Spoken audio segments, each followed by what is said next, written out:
El siguiente mensaje fue predicado en la iglesia Corán Deo. Para más información, vaya a la página de internet www.iglesiacorandeo.org. La palabra de nuestro bendito Señor dice en 1 de Juan 3, del 4 al 10. Todo aquel que comete pecado infringe también la ley, pues el pecado es infracción de la ley. Y sabéis que Él apareció para quitar nuestros pecados, y no hay pecado en Él. Todo aquel que permanece en Él no peca. Todo aquel que peca no le ha visto ni le ha conocido. Hijitos, nadie os engañe. El que hace justicia es justo, como Él es justo. El que practica el pecado es del diablo, porque el diablo peca desde el principio.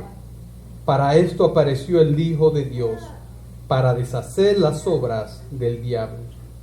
Todo aquel que es nacido de Dios no practica el pecado, porque la simiente de Dios permanece en él y no puede pecar, porque es nacido de Dios.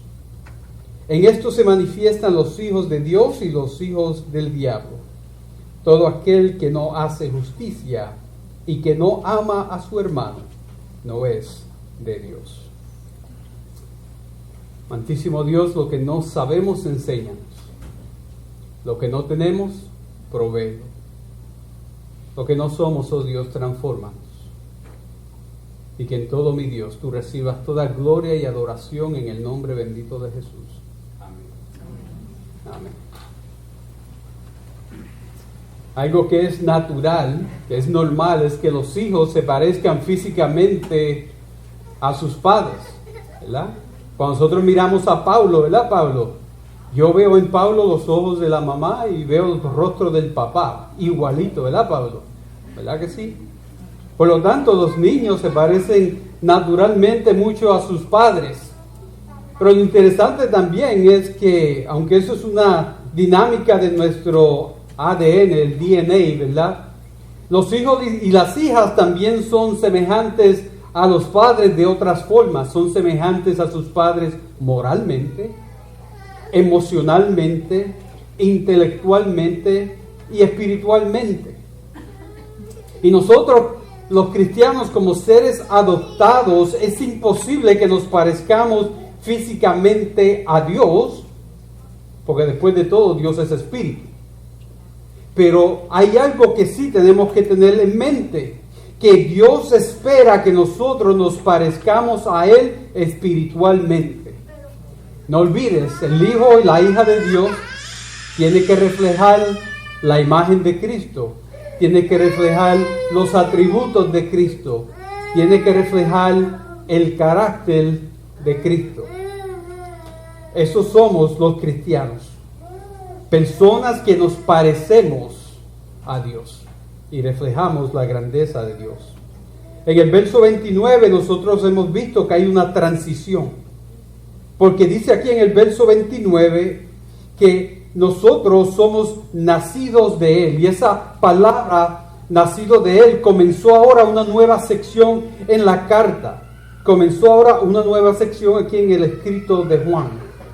Ahora, algo que tenemos que tener en mente es que el ser nacido de Dios tiene implicaciones, y la semana pasada vimos la primera implicación, que es que el que es nacido de Dios es cambiado por Dios. El que es nacido de Dios ahora su vida es distinta y cambia. Nosotros vimos la semana pasada que, número uno, Dios nos pone en una posición distinta. Ahora Dios, antes éramos enemigos, pero Dios viene y nos hace que sus hijos y sus hijas nos adopta. Nosotros vimos la semana pasada que aún en el futuro nuestra vida cambiará, porque nosotros seremos transformados en semejanza a Jesús. Y para los salvos, para aquellos que viven en el Espíritu del Señor, entonces ese amor tan grande de Dios, ese amor incomprensible de Dios, nos tiene que motivar a nosotros vivir en santidad, a nosotros vivir en pureza, como dice el verso 3 aquí del capítulo 3 de Primera de Juan. todo aquel que tiene esta esperanza, esa esperanza de ser transformado en la imagen de Jesús, se purifica a sí mismo así como Él es puro. Por lo tanto, la primera implicación es que el amor del Padre nos va a cambiar.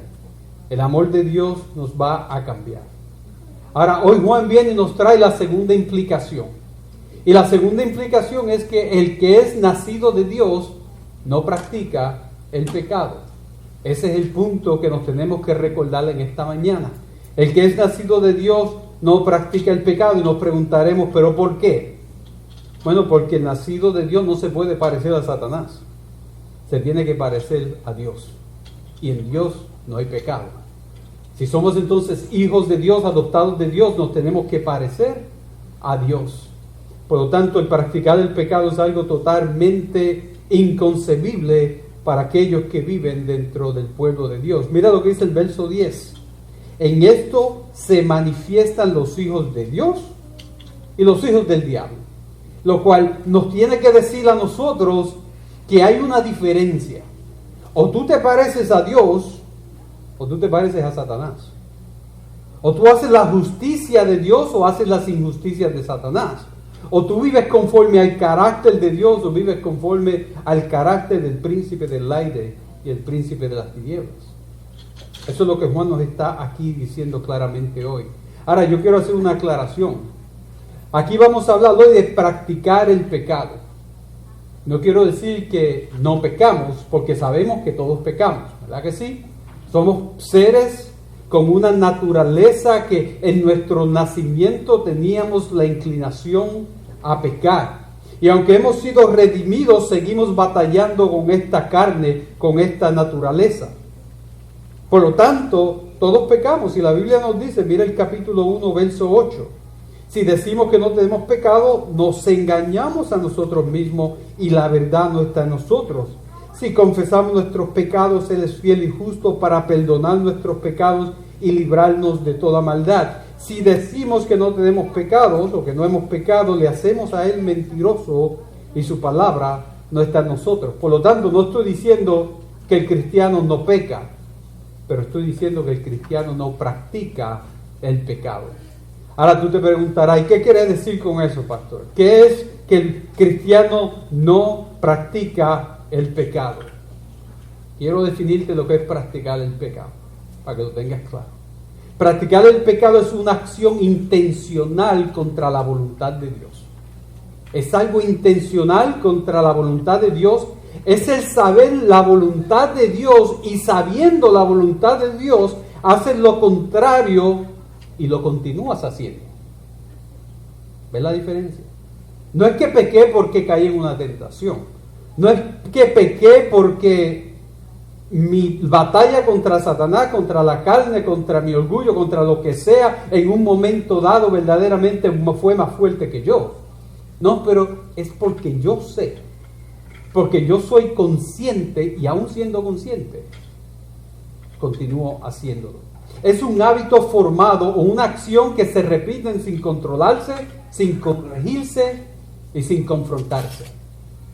¿Escuchaste esas tres cosas? Corregir, confrontar y controlar. Y hay muchísimas formas en lo que podemos hacer. Padre, cuando tú no estás haciendo tu trabajo como padre y sabes que no lo estás haciendo y sabes que Dios demanda de ti que tú seas un padre, un varón, un sacerdote, un proveedor, un protector y un profeta en tu casa y decides no hacerlo, tú estás practicando el pecado.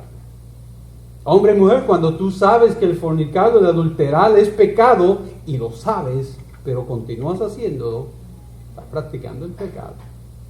Cuando tú guardas rencor y odio en tu corazón y sabes que eso no es lo que Dios espera, pero lo mantienes ahí y rehusas dejarlo ir, estás practicando el pecado.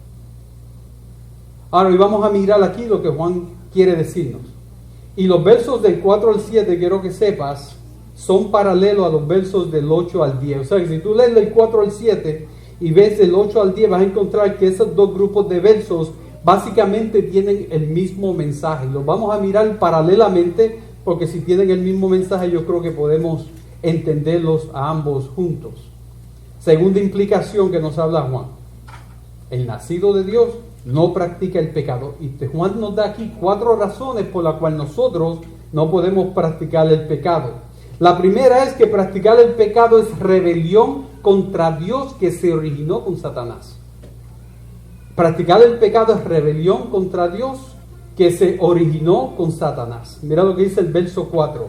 Todo aquel que comete pecado infringe también la ley, pues el pecado es infracción de la ley. Mira lo que dice el verso 8. El que practica el pecado es del diablo, porque el diablo peca desde el principio. Ahora, la palabra clave en esos 2 versos es comete pecado y peca.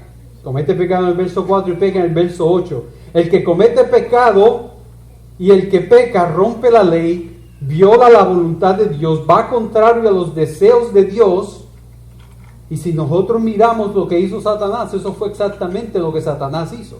Satanás, queriéndose superior a Dios, quebró la ley, se opuso a la voluntad de Dios y obró totalmente en oposición a los deseos y a lo que estaba en el corazón de Dios. Y esto, iglesia, se llama rebeldía, se llama rebelión. ¿No es eso lo que muchos jóvenes hacen con sus padres? ¿Verdad?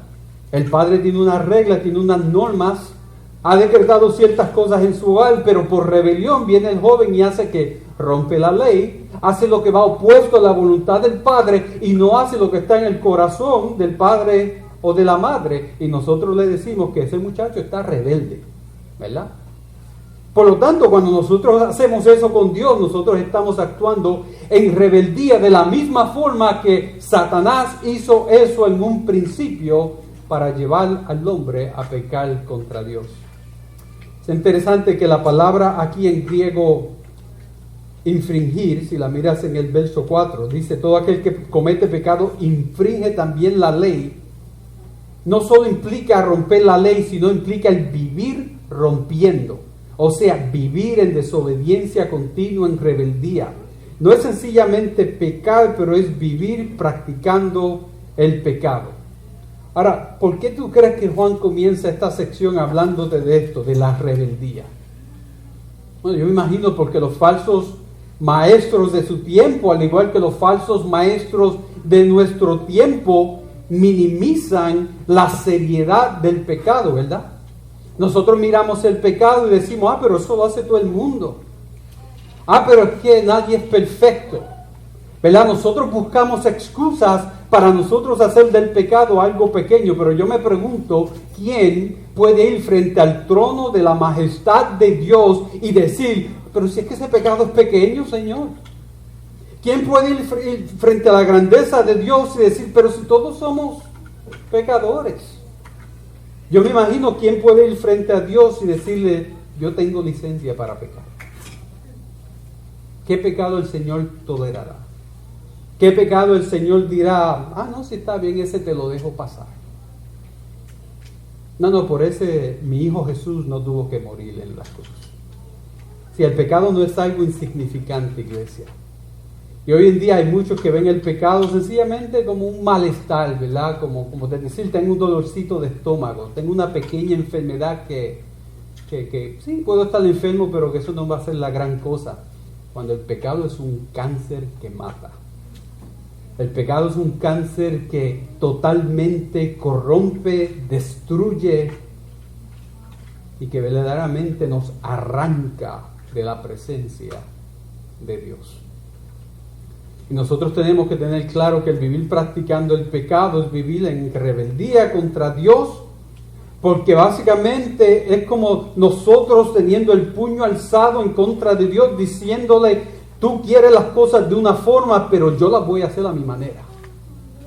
Eso es lo que hacemos cuando practicamos el pecado. Y la Biblia nos dice algo en el verso 8 que es importante. Esos que hacen eso son del diablo. Dice, el que practica el pecado es del diablo. Ahora tú ves por qué en Mateo 7 Jesús dice, en aquel día muchos dirán, pero yo te diré, apartaos de mí, hacedores de maldad, nunca os conocí. Hay muchos que viven engañados pensando que la religión es la que salva es Cristo. Y la que salva es una relación con Cristo que nos lleva a ser como Cristo. Si el pecado no fuese serio, la pregunta es, si no fuese rebelión, ¿por qué requirió la sangre de Cristo? Mira lo que dice el verso 7 del capítulo 1. Pero si andamos en luz como Él está en la luz, tenemos comunión unos con los otros, y la sangre de Jesucristo, su Hijo, nos limpia de todo pecado. Tomó sangre. Si el pecado no fuese serio, ¿por qué necesitamos abogado? Mira lo que dice el verso 1 del capítulo 2. Esta cosa os escribo para que no pequéis, y si alguno hubiere pecado, abogado tenemos para con el Padre, a Jesucristo el justo. ¿Sí? Es tan serio que tú necesitas un abogado. Tú necesitas un intercesor. Por lo tanto, el que practica el pecado, nos dice Juan aquí, vive en rebelión contra Dios, rebelión que se originó con Satanás. Ahora, el segundo punto es que practicar el pecado es una obra contraria a la obra de Jesús. Mira lo que dice el verso 5. Y sabéis que Él apareció para quitar nuestros pecados y no hay pecado en Él. Verso 8, la segunda parte. Para esto apareció el Hijo de Dios, para deshacer las obras del diablo. La palabra clave ahí es la palabra apareció.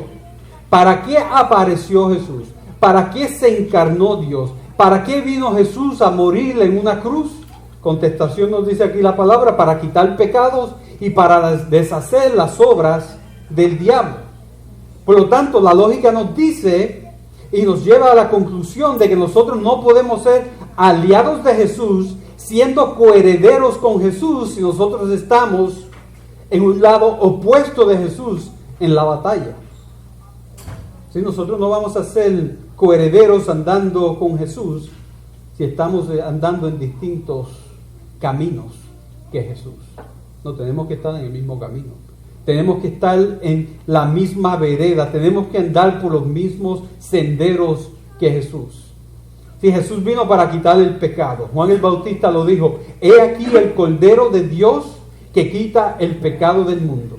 Jesús vino para vencer la muerte, la cual era la consecuencia del pecado. Romanos 6:23 dice que la paga del pecado es muerte.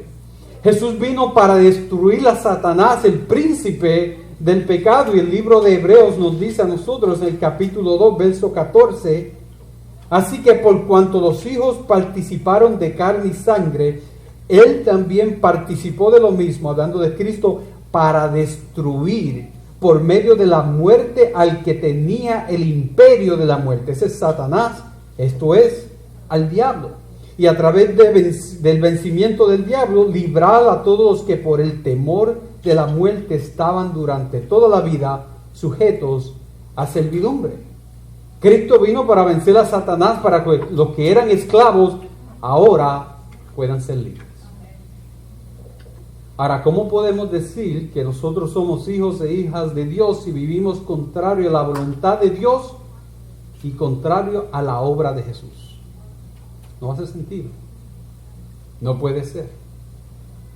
¿Sabes lo que el hacerte hijo e hija de Dios costó? Ves conmigo a Primera de Pedro capítulo 1. Primera de Pedro capítulo 1, verso 17.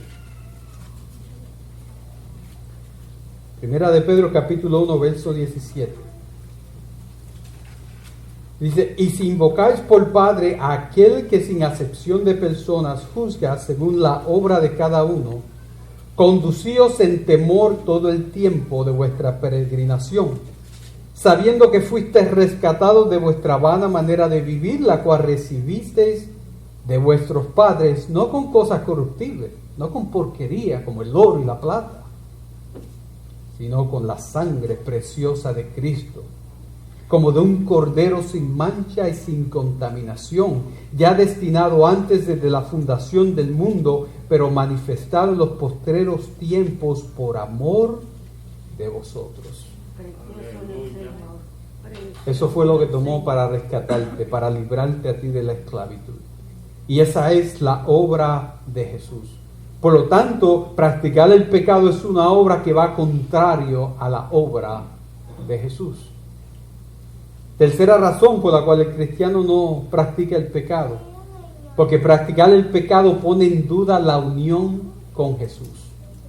Pone en duda la unión con Jesús. Verso 6 de Primera de Juan capítulo 3 dice, Todo aquel que permanece en Él no peca. Todo aquel que peca no le ha visto ni le ha conocido. Verso 9. Todo aquel que es nacido de Dios no practica el pecado, porque la simiente de Dios permanece en él. Y no puede pecar porque es nacido de Dios. La palabra clave es la palabra permanecer, que nosotros dijimos era perseverar en la fe de Cristo. Juan dice que el que permanece en Cristo no peca. No peca porque le ha visto, porque le ha conocido, porque está unido a Cristo, porque ha nacido de Dios. Ahora mira esto, mira lo que dice aquí. Dice que la simiente de Dios, que es Cristo, permanece en el que es nacido de Dios. La simiente que es Cristo permanece, está unido al que es nacido de Dios. Por lo tanto, cuando nosotros nos damos al pecado, estamos poniendo en duda de que ese Cristo está permaneciendo y está unido a nosotros. Porque nuestro camino en la santidad es la evidencia de que esa simiente vive en nosotros. Ahora, yo quiero que veas otra segunda cosa que para mí es glorioso. Dice aquí que la simiente que es Cristo permanece en el que es nacido de Dios.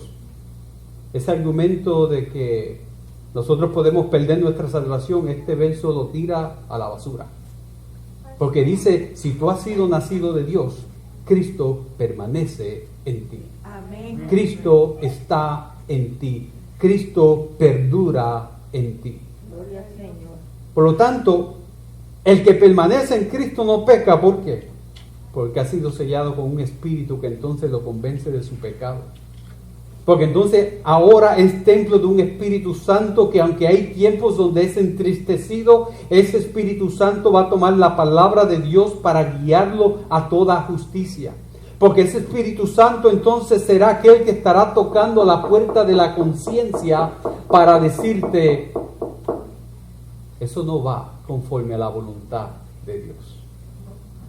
Por lo tanto, iglesia, el practicar el pecado pone en duda la unión con Jesús. ¿Sabes cuál es el problema que yo tengo con el Evangelio de la Prosperidad? Y yo sé que muchos están cansados de escucharme hablar de eso, pero es que es una herejía que corrompe tanto el corazón y la fe del creyente, que hay que atacarla, y si tuviese yo un lighter le pegaba fuego, si pudiera hacerlo. ¿Sabes qué? El problema es que el Evangelio de la Prosperidad, el punto de partida de una relación con Dios, es la salud, son las finanzas y son la prosperidad. Ese es el punto de partida. Sin embargo, lo que la Biblia nos enseña a nosotros es que el punto de partida de la relación entre el creyente y Dios, ¿sabe cuál es? Es el pecado. No es la prosperidad, no es la salud, no es el dinero. No, el punto de partida es el pecado. Porque fue el pecado el que trajo la muerte. Fue el pecado el que trajo maldición sobre toda la creación. Fue el pecado el que viene y separó al hombre de Dios. ¿Te acuerdas que Adán y Eva estaban en el Edén, pero entonces vinieron querubines a bloquear su entrada? No, ya tú no tienes acceso, porque tú pecaste. Sí, es el pecado el que requirió derramamiento de sangre, como Dios tuvo que matar animal para cubrir la vergüenza del hombre. Es el pecado el que lleva al hombre a la esclavitud. Es el pecado el cual vio necesario de que Dios mismo dejase su trono y se encarnara en Jesús. Sí, fue el pecado el que llevó a Cristo con una cruz pesada al Calvario. Es el pecado la razón por la cual Cristo, Dios encarnado, siempre estará vestido de hombre. Es el pecado la razón por la cual Cristo tiene que ser tu mediador, para que entonces a través de Él tú puedas encontrar gracia, encontrar perdón, encontrar reconciliación con el Padre. No es tu salud, ni tu finanza, ni tu prosperidad. Es el pecado el que comenzó un proceso que entonces te puede ahora, a través de Cristo, llevar a la presencia de Dios.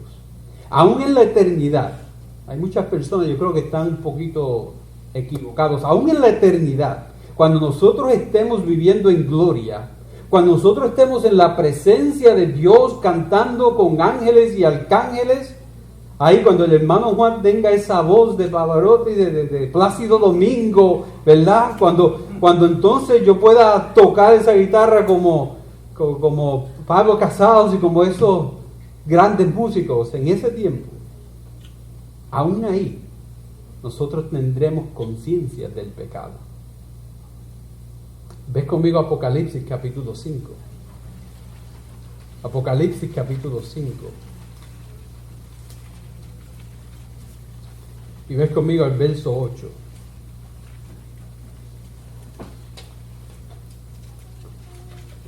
Y Juan en su visión dice: y cuando hubo tomado el libro, los 4 seres vivientes y los 24 ancianos se postraron delante del Cordero. Todos tenían arpas y copas de oro llenas de incienso, que son las oraciones de los santos, y cantaban un nuevo cántico diciendo: digno eres de tomar el libro y de abrir sus sellos, porque tú fuiste inmolado y con tu sangre nos has redimido para Dios de todo linaje y lengua y pueblo y nación.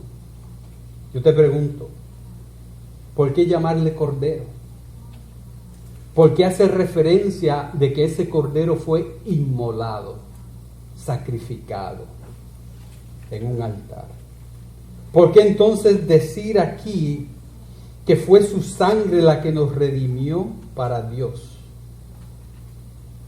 O sea que si en ese tiempo futuro, frente a la gran presencia de Dios, vamos a estar haciendo referencias a un Cordero, a uno inmolado, y a la realidad de que fue con su sangre que nosotros hemos sido redimidos, quiere decir que habrá conciencia del pecado pasado de nuestra vida, la cual necesitó que Cristo fuese clavado a una cruz, para que entonces nosotros un día podamos entonces cantar alabanzas en la presencia de Dios.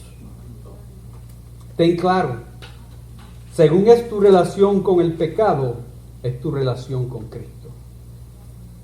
No me digas que eres espiritual si tu relación con el pecado no te lleva a una unidad mayor con Cristo.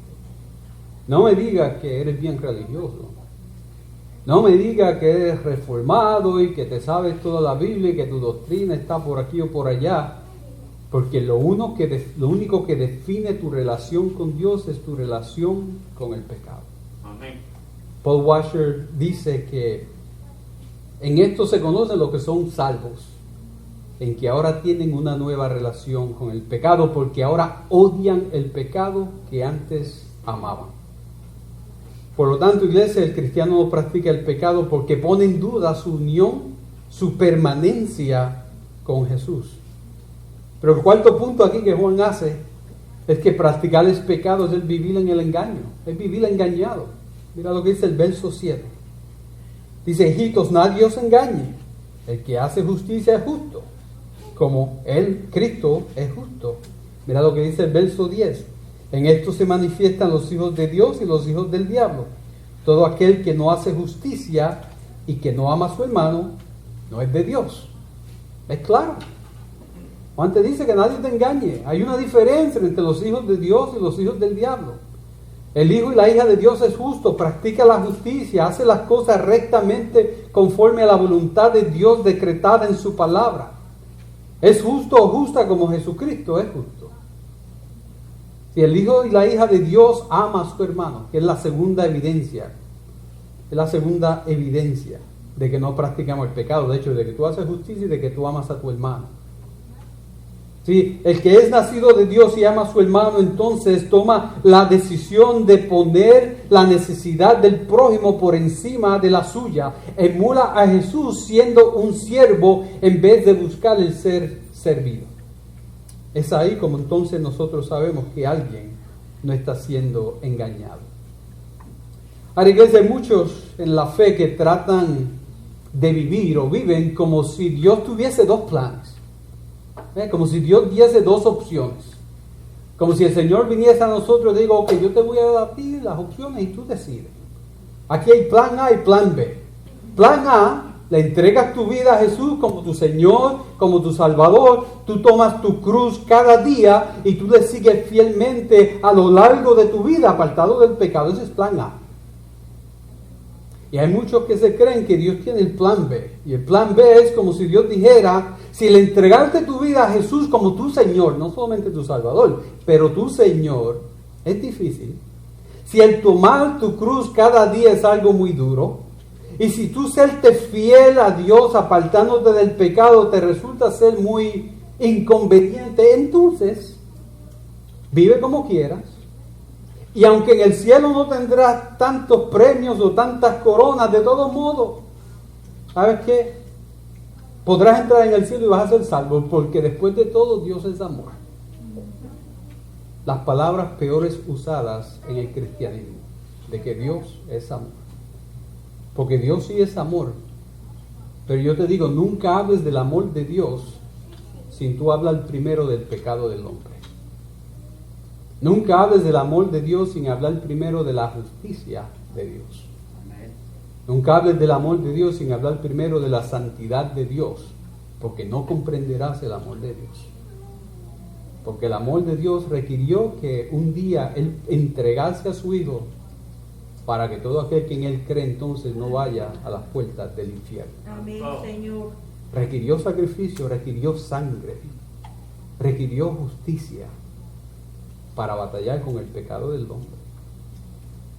No hay plan A y plan B, hay solamente un plan. Dios no tiene necesidad de darte opciones. Pregúntale a Israel. Pregúntale a Israel. Lee el Antiguo Testamento y tú verás, Dios dice, esta es la forma. Y cuando Israel decide no seguir esa forma, pues entonces ahí vienen escorpiones. No de esa forma. Ok, pues entonces ahí viene un exilio. No de esa forma, entonces voy a mandar los asirios que vengan y te deshaguen y entonces te lleven por todas partes del mundo. No de esa forma, entonces yo mismo voy a levantar hombres poderosos que vengan y ejerciten juicio sobre ti. Dios no te da dos opciones, Dios te da una opción. Y esa opción es tú seguir sus caminos, tomar tu cruz, amar a Jesús y vivir apartado del pecado. Eso es lo que la Biblia dice, no hay plan B. Mira lo que la Biblia dice. Y ya estamos terminando. El verso 6 te dice que todo aquel que peca no le ha visto ni le ha conocido. Y acuérdate, aquí Juan está hablando de practicar el pecado. Mira lo que dice el verso 7. El que hace justicia es justo, como él es justo. Mira lo que dice el verso 8. El que practica el pecado es del diablo. Mira lo que dice el verso 10. En esto se manifiestan los hijos de Dios y los hijos del diablo. Todo aquel que no hace justicia y no ama a su hermano, no es de Dios. Solamente hay un plan. Solamente hay una forma. Solamente hay una manera de nosotros vivir nuestra fe. El practicar el pecado es algo que el cristiano no puede hacer. Porque practicar el pecado es rebelión contra Dios. Porque practicar el pecado es una obra contraria a la obra de Jesús. Porque practicar el pecado pone en duda nuestra unión con Jesús. Porque practicar el pecado es vivir engañado. Eso es lo que Juan nos está diciendo hoy. Ahora mi pregunta a ti es, ¿cómo está tu vida? ¿Cómo está tu vida?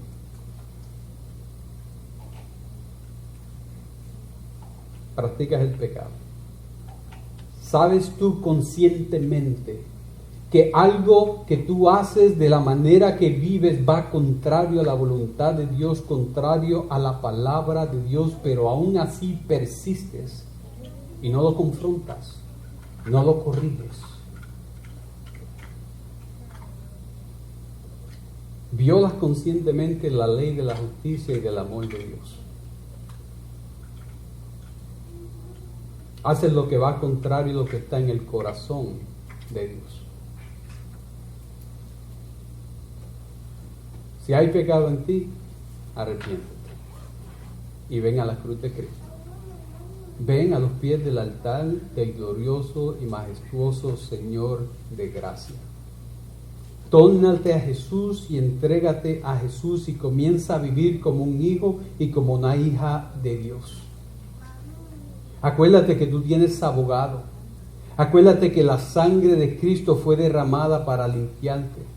Acuérdate que Jesús tomó la paga, el costo, el cargo que estaba contra ti para que tú tuvieses entonces en Cristo libertad y victoria.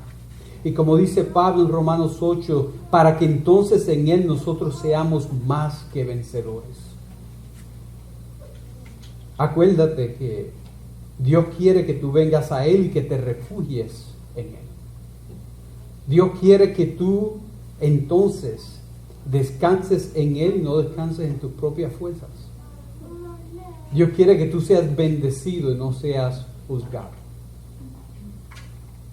La pregunta es, ¿cómo tú decides vivir?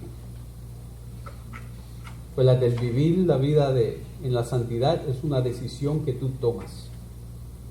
El vivir amando es una decisión que tú tomas. El vivir obedeciendo a Dios es una decisión que tú tomas. Y batallarás. Y será difícil. Y van a haber momentos duros. Y van a haber momentos donde te arrancarás los pelos de la cabeza y dirás, ¿cómo podré yo hacer esto? Y vas a haber momentos donde llorarás y van a haber momentos donde no sabrás ni qué hacer. Pero el cristiano pelea y no se rinde en su batalla contra el pecado. El cristiano persiste porque la fe que es en Cristo le da la fuerza, la determinación y le da todo lo que necesita para entonces vencer.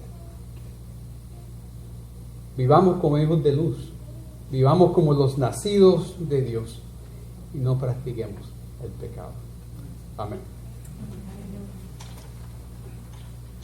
Bendito Dios.